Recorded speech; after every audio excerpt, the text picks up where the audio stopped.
একটি শিশুর জন্মগ্রহণের পরে তার মা-বাবা বা দাদা-দাদি, অন্যান্য আত্মীয়স্বজন যারা রয়েছেন, তাদের প্রধান কর্তব্য হচ্ছে এই শিশুটির জন্য একটি নাম নির্ধারণ করা।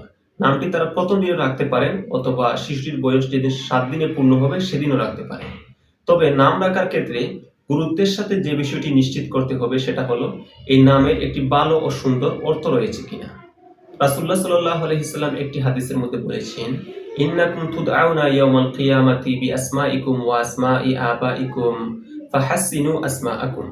যে তোমাদেরকে কিয়ামতের দিন তোমাদের নাম, তোমাদের বাপ-দাদার নাম দ্বারা তোমাদেরকে সম্বোধন করা হবে। সুতরাং তোমরা তোমাদের নামগুলোকে সুন্দর করে রাখো। অর্থাৎ সুন্দর একটি অর্থপূর্ণ নাম রাখো। তাই আমরা যখন আমাদের শিশুদের নাম রাখবো তখন এই নামের সুন্দর অর্থ রয়েছে কিনা এটি নিশ্চিত করতে হবে।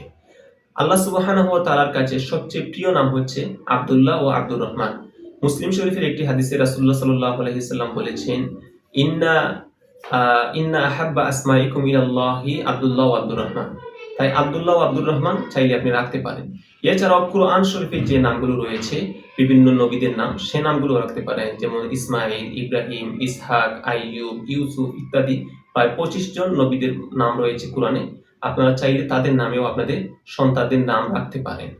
তবে কোরআন থেকে নাম রাখতে গিয়ে অনেকে যে বিভ্রান্তিটা করেন যে অনেক এমন শব্দ রয়েছে কোরআনে যেগুলো অর্থ সুন্দর নয়, সেগুলো তারা রেখে দেন।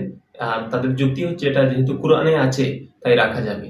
যেমন আপনি মনে করেন কোরআনে ফিরআউন শব্দটি আছে, এটি হচ্ছে ক্ষুধাদ্রোহী একজন। এই পৃথিবীর ইতিহাসের সবচেয়ে বড় ক্ষুধাদ্রোহী যে ছিল সে হচ্ছে ফিরআউন। তো ফিরআউন শব্দটি কোরআনে আছে দেখে আপনি তো আপনার বাচ্চার নাম ফিরআউন রাখতে পারেন না। ঠিক একইভাবে আবুল হাব একজন কাফির, হ্যাঁ, তার নাম যদি আপনি রেখে দেন তাহলে এটা সুন্দর হল না। ঠিক একইভাবে অনেক শব্দ রয়েছে যেগুলো অর্থ সুন্দর নয় কিন্তু কোরআনে আছে।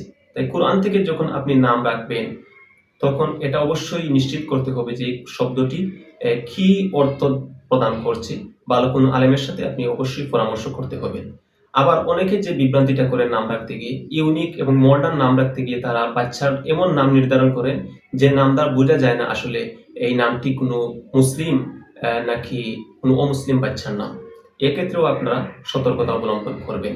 আর বাচ্চাদের প্রায় ২০০টি সুন্দর নাম নিয়ে আমরা আমাদের আল কাহাফ স্কুল যে ওয়েবসাইট রয়েছে সেখানে একটি আর্টিকেল পাবলিশ করেছি। আপনারা চাইলে সেখান থেকে দেখে একটি অর্থপূর্ণ সুন্দর নাম নিতে পারেন, অথবা আপনারা আমাদের সাথে যোগাযোগ করলে আপনার বাচ্চার এর জন্য একটি সুন্দর নাম আমরা নির্বাচন করে দিতে পারি। আমাদের হোয়াটসঅ্যাপ নাম্বার, আমাদের ইমেইল নাম্বার এই আমাদের ওয়েবসাইটে গেলে পেয়ে যাবেন। সেখান থেকে আপনারা আমাদের সাথে কন্ট্যাক্ট করলে আমরা একটা ভালো নাম আপনাদেরকে সাজেশন করতে পারি। তো আপনারা অবশ্যই আপনাদের বাচ্চাদের নাম যখন রাখবেন এই বিষয়গুলো খেয়াল রাখবেন।